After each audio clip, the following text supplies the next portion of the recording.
On a Sunday morning, Nancy Thompson emerged gracefully from her stately white colonial home in Tampa's upscale Davis Islands neighborhood. Her emerald green maternity dress sparkled in the Florida sunlight. Despite being 8 months pregnant, she moved with remarkable lightness as she headed to First Presbyterian Church of Tampa with her husband Robert. "Good morning, Nancy. Not long now. How are the baby preparations coming along?" Friends greeted her warmly in front of the church. This was her first pregnancy in 7 years of marriage, a precious life finally conceived after years of fertility treatments. "Yes, it still feels like a dream that our family will be growing soon," Nancy smiled, gently placing her hand on her belly. Beside her, Robert beamed with pride. As a senior manager at a real estate development company, he had contributed to Tampa's economic growth and was a trusted figure in the church community. During Sunday service, the pastor offered a special prayer. As the congregation responded with warm amens to the words, "Lord, please protect this new life," Nancy's heart overflowed with gratitude. Though she maintained her cool judgment as an insurance risk analyst by profession, at this moment she couldn't hold back her emotions. After the service, the couple enjoyed lunch at Burns Steakhouse. A list of birth preparations lay spread out on the table. Over the chef's special beef tenderloin, Robert unusually kept work talk to a minimum, focusing instead on the upcoming birth. "The birth plan is perfect. Dr. Sullivan has given us her full approval that everything's progressing well. I trust you completely. You're going to be a wonderful mother." Robert spoke softly, reaching across the table to hold Nancy's hand. His gesture brought tears to her eyes. In the afternoon, they enjoyed some final shopping at International Plaza. At the baby store, Robert carefully examined each stuffed animal, seriously considering which would be the best. "How about this white rabbit? It could be the baby's first friend." That evening, Nancy sat alone in the bedroom looking through an album. Photos from hospital visits during fertility treatments, flowers Robert had given her after each egg retrieval, and the positive pregnancy test she'd waited so long for, all had become precious memories. In particular, the photo from the day they confirmed their first pregnancy showed them both crying with joy. The following weekend, Nancy's mother Elizabeth came to check on them. The aroma of homemade apple pie filled the house. "Nancy, your nursery is absolutely lovely." The clean, white-based space was accented with gentle pastel colors. A mobile swayed gently in the breeze from the ceiling, while hand-painted animals smiled sweetly from the walls. Robert took time off to help prepare everything. He even painted the murals himself. "That boy will surely be a wonderful father. I can feel your love for each other filling this room." Elizabeth's words gave Nancy a profound sense of happiness. With 3 weeks until her delivery at Tampa General Hospital, preparations for welcoming their new life were steadily progressing. At dusk, Nancy stepped into her backyard. The sea breeze from St. Pete Beach gently caressed her cheeks. The bougainvillea in the garden was in full bloom, its vibrant pink colors enhanced by the setting sun. That night, lying in bed, Nancy said a silent prayer. "Dear Lord, please let this child grow up healthy. And please let these happy days continue. Outside the window, Florida's night breeze seemed to softly bless the new life about to begin. Feeling the small life's movements within her, Nancy drifted into peaceful sleep. One April morning, Nancy woke to sudden intense contractions. The clock showed 3:15 a.m. Through the bedroom window, Tampa's skyline was still dark. She woke Robert, who had been dozing by the bedside, and grabbed her pre-packed hospital bag. "Are you all right? Should we head to the hospital?" "Yes, I think so." While tracking her contractions, Nancy calmly assessed the situation. Perhaps due to her profession as a risk analyst, she could make clear judgments even in emergencies. The streets of Davis Islands were silent in the dead of night. Robert's black Mercedes glided past the bougainvillea hedges, heading toward Tampa General Hospital. On the way, Nancy called her mother Elizabeth. "Mom, the contractions have started. I'll be right there. Don't worry." At the hospital, Dr. Sullivan was already waiting.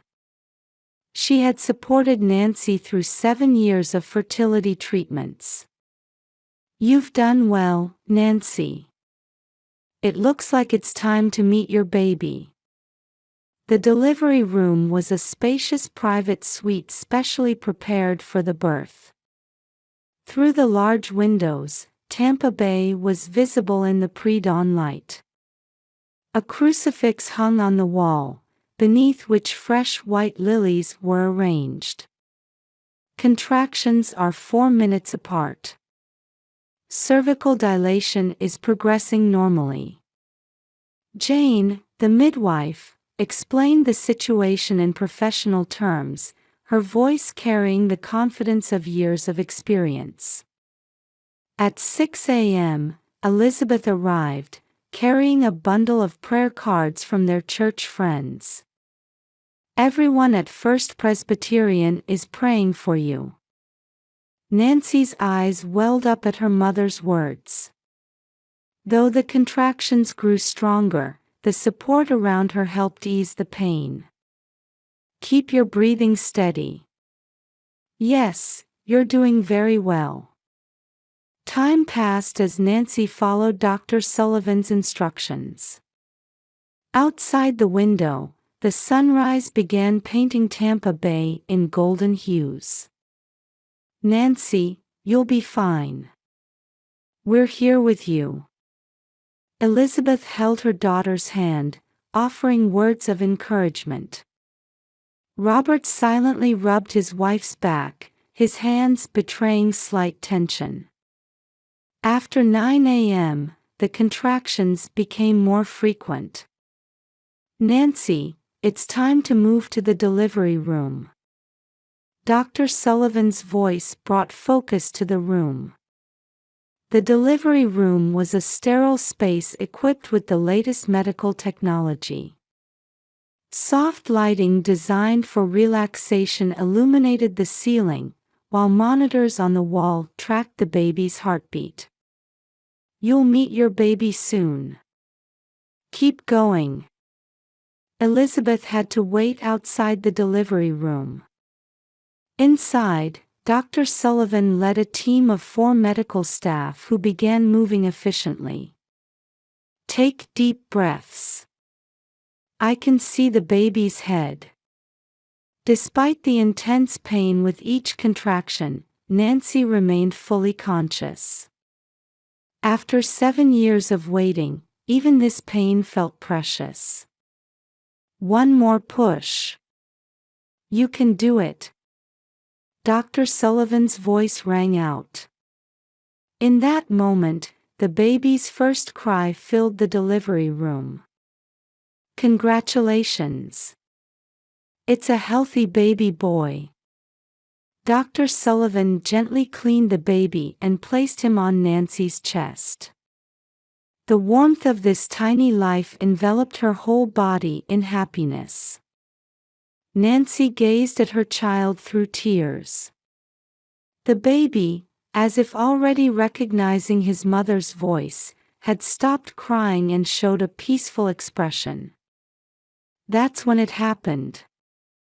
We need a DNA test. A cold voice suddenly cut through the air. Robert was staring at the baby with an icy gaze. I need to confirm if this is definitely my child. The atmosphere in the delivery room froze. Nancy held her baby tightly while looking up at her husband. Her eyes reflected disbelief at this incomprehensible reality, shining with overflowing tears. What do you mean? Nancy's voice trembled as she asked, but Robert's expression remained cold. Elizabeth, who had been waiting outside the delivery room, noticed something was wrong and came in. When she grasped the situation, her expression changed completely. Have you lost your mind? Are you trying to insult my daughter and grandchild? Elizabeth's angry voice echoed through the room. Dr. Sullivan, sensing the situation, immediately gave instructions to her staff. Mr. Thompson, we can discuss this matter later. Right now, the mother and baby's rest is our priority. Robert didn't respond. However, his expression showed no regret. Rather, his eyes held a calculating look, as if confirming a plan he was about to execute. Nancy silently continued gazing at her baby, who slept peacefully against her chest, as if completely removed from the ugly events unfolding in this world. Elizabeth sat beside Nancy, holding her daughter's shoulders firmly. It's okay. I'm here with you. 3 days after the birth, Dr. Sullivan sat in her office, staring at the DNA test results. In her 30-plus years as an obstetrician, she had never encountered such a perplexing situation. This is strange. She frowned, rechecking the test data displayed on her monitor. The data showed clear abnormalities. The threshold values between positive and negative results were completely different from the normal range. Just then, there was a knock at the door. Nancy Thompson opened the door. Though showing signs of postpartum fatigue, her demeanor as she held her baby radiated unmistakable maternal love. Dr. Sullivan, the results. Her voice trembled slightly. Behind Nancy stood her mother Elizabeth. Dr. Sullivan guided them to a sofa in the corner of her office, furthest from the windows. The walls were adorned with numerous awards telling the story of her career, next to which hung photos of babies whose births she had attended, evidence of her involvement in over 3,000 new lives over 30 years. There are unnatural aspects to these results. Dr. Sullivan carefully chose her words as she began her explanation. Doctor, I absolutely. Nancy, I've been your doctor for 7 years. I know your integrity better than anyone. The doctor's voice carried unwavering trust. Elizabeth silently squeezed her daughter's hand. Actually, something has been bothering me since last night. Dr. Sullivan stood up and began walking around her office. Through the window, a cruise ship could be seen docked in Tampa Bay. Beyond it, the Florida sun shone brightly. The lab technician reported some suspicious findings. Unusual access logs were found in the laboratory system. She returned to her desk and showed them the computer screen. "Look here. This is the pattern of normal test data." The screen displayed comparison graphs with past test results. "And this is the current result. There's clearly an unnatural bias." The graph's abnormality was obvious even without medical expertise. But why? In response to Nancy's question, Dr. Sullivan let out a deep sigh. "I asked the system administrator to investigate thoroughly." She typed on her keyboard, opening a new screen. "Last night, there was external access to the laboratory system. And immediately after that, parts of the data were altered." A heavy silence fell over the office. The baby was sleeping peacefully in his mother's arms. "There's more that concerns me." Dr. Sullivan pulled a document from her desk drawer. "This is from the hospital's security cameras. Last night, a suspicious person was seen near the laboratory. Though the security camera image was unclear, it showed a tall man in a suit, a familiar silhouette." Elizabeth gasped. "It looks very similar to Robert." Dr. Sullivan's voice maintained its composure but carried a hint of anger. "But that's not all." She scrolled the screen further. "Mike Johnson, our lab technician, made an interesting statement this morning. A few days ago, someone approached him offering $500,000 in cash to falsify the test data." The color drained from Nancy's face. "Mike refused the offer and immediately reported it to his supervisor. However, he started receiving anonymous threatening emails afterward." Dr. Sullivan walked to the window. Looking down at Tampa's cityscape, she strengthened her resolve. "This is clearly criminal. Falsifying medical records is a serious offense. We cannot overlook this." She turned to face them. "We should call the police. Clear fraud has been committed." At that moment, Nancy's phone rang. A message from Robert appeared on the screen. "Let me know as soon as the DNA test results are out." Elizabeth, holding her daughter's shoulders, nodded to Dr. Sullivan. "Please. Call the police." Dr. Sullivan picked up the hospital's internal phone. Her hand holding the receiver was supported by the firm resolve built over 30 years of her career. Outside the window, Tampa was bustling with life. The Riverwalk crowded with tourists, modern office buildings, and the calm bay beyond. In this peaceful scene, events that would change one family's life were quietly but surely unfolding. Dr. Sullivan put down the phone and turned to Nancy. "Your baby is undoubtedly yours and Robert's child.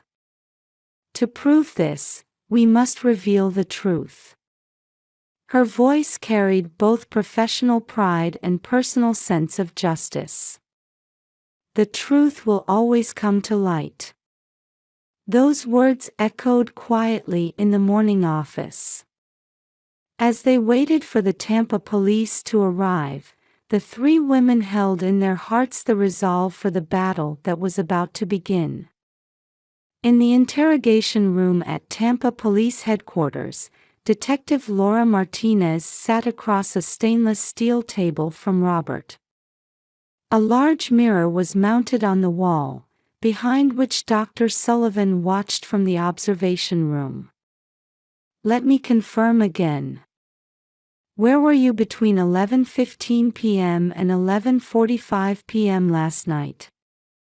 Laura's voice maintained the composure developed over 15 years of experience. "I was at home," Robert answered while casually adjusting the collar of his expensive suit. His gesture exuded the confidence of a senior manager. Laura pulled out a photograph. It showed a figure captured by the hospital's security camera. This angle clearly showed Robert's characteristics. "Isn't this you?" Robert's expression tensed for a moment. But he quickly composed himself. "It just looks similar." "That's not me." "Then how do you explain this?" She now showed the witness statement from lab technician Mike Johnson. "Offered $500,000 in cash to falsify DNA test results." The statement detailed specific dates, locations, and conversation content. "Mr. Johnson clearly identifies you." Robert's lips trembled slightly. "His testimony is credible." Laura continued, presenting email records. "Multiple threatening emails were sent to Mr. Johnson from your company's IP address." The atmosphere in the interrogation room grew heavy. Furthermore, the unauthorized access to the hospital's security system could only have happened with the cooperation of your IT specialist subordinate. The composure disappeared from Robert's expression. "I exercise my right to remain silent. I want my lawyer. Before that, one more thing." Laura produced her final piece of evidence. Bank transaction records. "Last week, you transferred $5 million to an overseas account. Were you hiding assets in preparation for divorce?" At that moment, Robert's attitude changed completely. "Why did you try to falsify the DNA test results?" Under Laura's questioning, Robert finally opened up. "To frame Nancy for adultery." His voice showed no trace of regret now.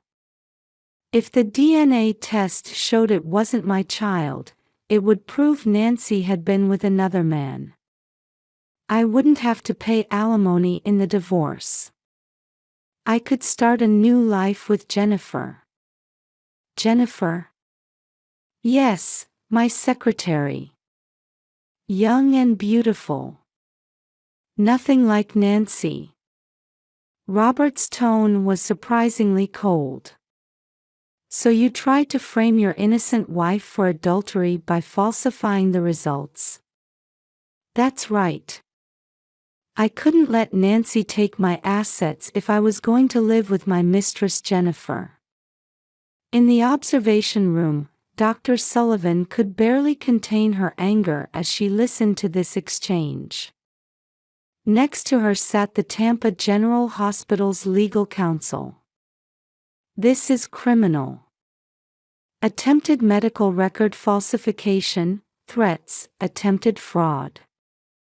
We can certainly pursue substantial civil damages as well." The lawyer nodded while taking notes. In the interrogation room, Robert's confession continued. "I don't care about Nancy anymore. 7 years of fertility treatments. I just went along with it. Jennifer could give me a child right away." Laura's eyes flashed sharply at those words. "Mr. Thompson, are you saying your love for your wife and your newborn child were all lies?" Robert sneered as he replied. "Business requires no emotion. Marriage is just business." At that moment, footsteps were heard in the hallway. The door opened, and a young woman appeared. "Jennifer?" Robert exclaimed in surprise.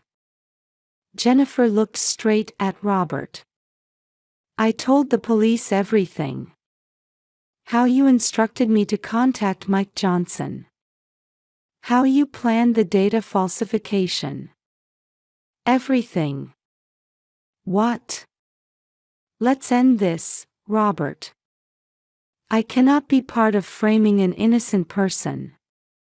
Jennifer's voice carried firm resolve. "The DNA test results have already been verified," Laura quietly announced. "The baby is undoubtedly your biological child. You tried to deny even your own flesh and blood." The color drained from Robert's face. "Robert Thompson, you are under arrest." Laura stood up and began the arrest procedure. In the observation room, Dr. Sullivan let out a deep sigh.